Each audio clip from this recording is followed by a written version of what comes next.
the Indonesian Human Rights Monitor. I'm here to talk to you about a hot issue in Indonesia that deals with death and life. I've divided my presentation into 3 parts.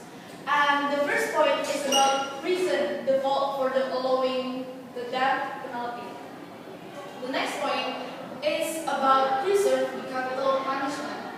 And the last point is about purpose of continuing the death penalty.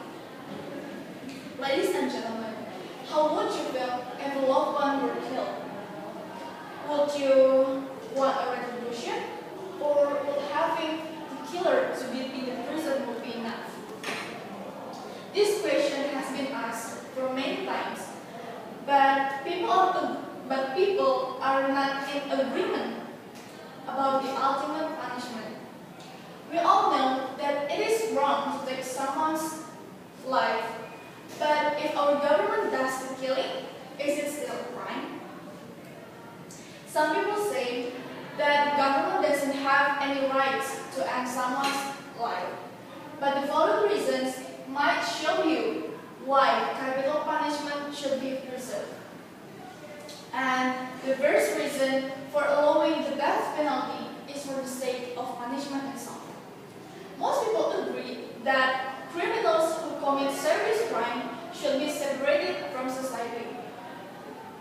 The punishment ought to depend on the degree of crime. Capital punishment, the most severe form of punishment, and humans and criminals' life.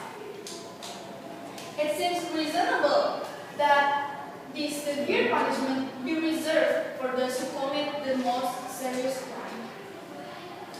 And the second reason to preserve capital punishment is about financial. The government shouldn't have spent a lot of money on criminals.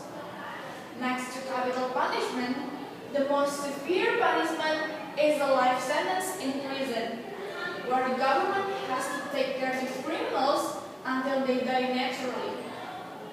These criminals do not work, but they receive free housing and food, and it is unfair to use tax for such purpose.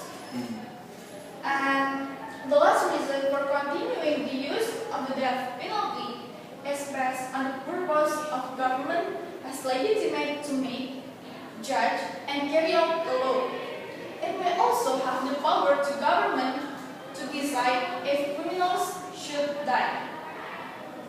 Capital punishment is like any other sentence. If one believes that the government must also have the same power to decide the fate of the prisoner's life. There are many good reasons to preserve the capital punishment. Certainly, not every criminal should be put to death. Capital punishment will be viewed as the hardest form of punishment. If the punishment can be from a murderer, then capital punishment is the best thing that can be done for that person and society. Thank you.